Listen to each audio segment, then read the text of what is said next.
Let's get started with a little communication breakdown. Now, most of your problems are going to be because of exactly that, communication breakdown. Communication is key in everything that we do, and it is so misunderstood. What we're going to talk about today is what is communication and how to effectively use it to our advantage. Now, the first thing you got to know is the brass tacks definition: the imparting or exchanging of information or news. Now, that's the literal definition of communication, but it is so much more than that. Albert Mehrabian came up with a genius breakdown of how communication actually flows, and it's very eye-opening. I want you to pay attention here, okay? 55% of all communication is body language, 38% is tone of voice, and 7% is actual words. That's right, only 7% of communication is actual words. So when you're texting, when you're emailing, you are only giving effectively 7% of a conversation. That's why it's so easy to misunderstand when we get texts and when we get emails, especially emails that are typed all in caps, because then you think somebody's yelling at you, but that's not the case. So this is where I'm gonna teach you the most critical thing I ever learned.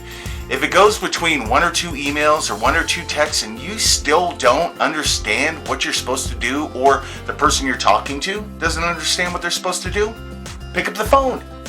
Pick up the phone. You literally gain an extra 38% in communication skills by talking to somebody, because then they can hear your tone of voice, they can hear the inflection in your voice, and they understand clear what you're trying to get to them. Not to mention, it eliminates a lot of confusion and a lot of, I think this guy's talking a little bit sideways to me, or, oh, this guy is so nice, he obviously just doesn't want me to do that. So it eliminates confusion. Now, the best way to have a conversation with somebody, of course, is face-to-face, right here, like I am with you. You can hear my tone of voice, you hear the words that are coming out of my mouth, and you can see my body movements. All that is key to reading people and communicating effectively yourself. Now, take these steps, think about them, and think about how that applies to your job and your dynamic in your job. As leaders, we have to effectively communicate tools and instructions and direction to our team members at all times. Now, if you are the person that is only doing that via text or via email, you're not giving your crew a lot to work with. And then when things break down, well, that's half the reason that they break down. A conversation face-to-face is the best way to give any instruction or have any conversation. Now, if you're a virtual worker, you're not going to have that ability to have that face-to-face one-on-one. But you can have something similar, and that is webcam. You can still see body language, you still hear tone of voice, and you are still hearing the words. So if you have to have a hard conversation or any conversation, it's always better to have it face to face. So if you can webcam, that's a better solution than just sending a text or an email. Now, a lot of what we do is text and emails, but like I said, if it gets to a certain point where you don't understand, or you're sensing frustration from the other side, or you yourself are getting frustrated, pick up the phone. There's an extra 38% right there just by picking up the phone. Now, if you get a chance, go on LinkedIn. They have a lot of great tools and a lot of great articles.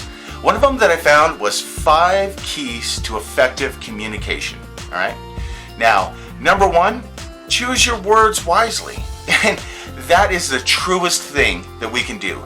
You have to be very diligent in what you say and how you say it whenever you're dealing with your team members, okay?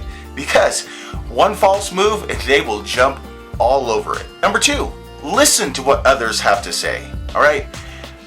A person can tell if they're being listened to or if you're just waiting to have your turn to talk. And team members want to be heard. Everybody wants to be heard. It's our human nature. We want to be heard. And you have to give that to your team member. You have to let them know that, yes, I am listening to your concerns. I am listening to what it is you need to say. Whether or not you agree with it, whether or not you stand by it, you have to make them feel heard. Course number 3, consider your tone, inflection, and body language. That's everything that we just learned about communication right there. Tone, body language, and the words that you say. Number 4, write less, say more. That gets back to the whole texting, email thing, where it's a lot easier to pick up a phone, or, everybody's on Teams or Zoom. It's really easy to give somebody a call. I do it all the time, and just have a voice chat over Teams, talking with whoever I need to about whatever I need to. Sometimes it's a lot easier to have that webcam right in front of you and being able to see the person, especially for, more sensitive conversations. There's been plenty of times where my HR office currently is back east. So I got to pull in and have a tough conversation with somebody sometimes. Get the webcam on. I get my HR person's face on the computer right there. I have my webcam going with me and the individual, close to each other. That way we can converse and we can still have that full effective communication. Number 5, this is one that I learned the hard way so many times. Know when to stop, okay? A lot of people call it diarrhea of the mouth, or, just talking. You have to effectively know when to stop the conversation, when to stop what you need to say.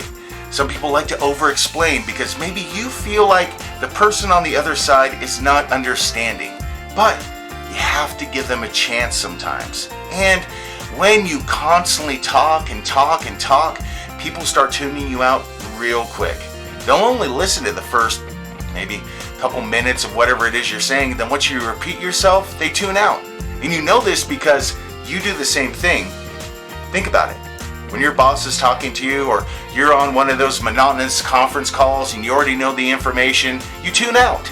And that's not what you want from your team members. So, know how to say, when to say it, and know when to cut it off. Now, communication is key to everything we do in life. We're humans. That's what we do. We talk, we socialize. Being able to harness your communication skills effectively will give you a huge jump on everybody else. Now, that's work, that's your boss, that's your team members, that's your partner, that's your friends, that's everybody in life. Take these skills to heart. Think about what I said. Think about how communication actually works and use that to your advantage.